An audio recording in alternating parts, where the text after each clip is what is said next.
Hi, I'm Billy Bohn, and I'm here to talk to you about Bird Begon's Repeller 360. This is a wind-powered unit that is 6 feet in diameter. This is used for larger birds, and as it spins, it can affect any birds in the bird problem area. It also has a visual deterrent piece to it. These flags have a scare eye sticker on the end. This unit folds up and can be stowed away this way, or it can be pulled off the base. It will come with this round base, or it can be used on a sandbag base. It can be used on a railing mount base or a boat base.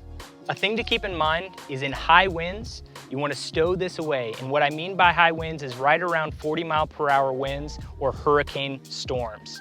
It's easy to stow away. We just fold it back up and put it away, or we can pull it off base. For more information about Bird Begon products, please visit birdbegon.com. Don't forget to like, comment, and subscribe for more bird control videos.